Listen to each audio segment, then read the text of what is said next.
சிம்ம ராசிக்கு 6, 7ஆம் அதிபதியான சனி பகவான் 8ஆம் இடத்துல போய் மறைய போறாரு. 8ஆம் இடம்ங்கிறது அஷ்டமஸ்தானம். இருக்கிறதுலேயே ரொம்ப கொடூரமான சனி பயிற்சி. இதே வந்து அஷ்டமஸ்தானம் தான் ரொம்ப வலிமை வாய்ந்தது. ஜென்ம சனியை விட அஷ்டம சனி பயங்கர பவர்ஃபுல்லானது. இது சிம்ம ராசிக்கு என்ன பண்ண போகுது?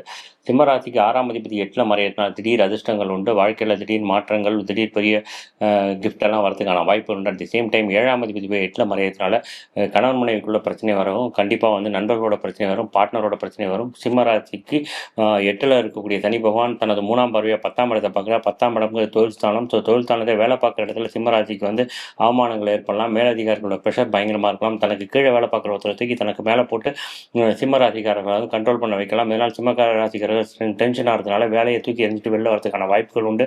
ஆனால் வேலையை தூக்கி எறிஞ்சிங்கன்னா திரும்ப அடுத்த வேலை கிடைக்கிறது ரொம்ப கஷ்டமான ஒரு விஷயம். அதே மாதிரி தனித்தனி 7ஆம் பார்வையாக அவங்களோட 2ஆம் இடத்தை பார்க்குற 2ஆம் இடம்ங்கிறது என்ன குடும்ப வாக்குஸ்தானம். கண்டிப்பாக வருமானத்தில் தடைகள் ஏற்படும், குடும்பத்தில் பிரச்சனைகள் ஏற்படும். நீங்கள் கொடுத்த வாக்கை உங்களால் காப்பாற்ற முடியாது. யாருக்காவது சிபாரிசு செஞ்சீங்க, ஏதாவது பணங்கள்லாம் ஏதாவது இதுக்கு ஷூரிட்டி ஏதாவது போட்டிங்கன்னா அந்த பணத்தை நீங்கள் தான் கட்டுற மாதிரி ஆகிடும். அதே மாதிரி சிம்மராசிக்கு தனது 10ஆம் பார்வையாக சனி வந்து 5ஆம் இடத்தை 5ஆம் இடம்ங்கிறது பூர்வீக ஸ்தானம்.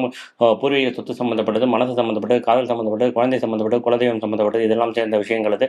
குழந்தைகள் பிறக்கிறதுக்கு பிரச்சனைகள் ஏற்படலாம். குழந்தைகள் படிப்பில் குழந்தைகளுக்கு உடம்பு சரியில்லாமல் போகிறது, இந்த மாதிரியான பிரச்சனைகள் எல்லாம் வரலாம். அதே மாதிரி காதல் கசக்கலாம். யாரையா நீங்கள் லவ் பண்ணிட்டு இருந்தீங்கன்னா அதனால் வந்து பிரச்சனைகள் வரலாம்.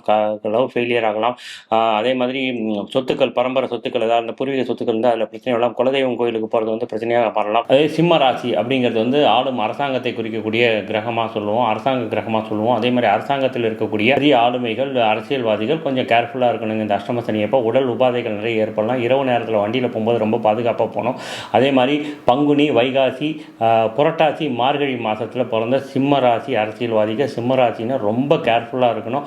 அவங்க சனிக்கிழமை அல்லது ஞாயிற்றுக்கிழமை போய் உங்கள் நியர்பை இருக்கக்கூடிய சிவன் கோயிலில் இருக்கிற சரபேஸ்வரரை கண்டிப்பாக வணங்க வேண்டும். இல்லாவிட்டால் இந்த 2.5 வருஷ அஷ்டம சனியில் கண்டிப்பாக அவங்களுக்கு பெரும் உயிர் சேதமோ உயிர் சேதத்துக்கு இணையான உடல் உபாதைகளோ ஏற்படுறதுக்கான வாய்ப்புகள் உண்டு.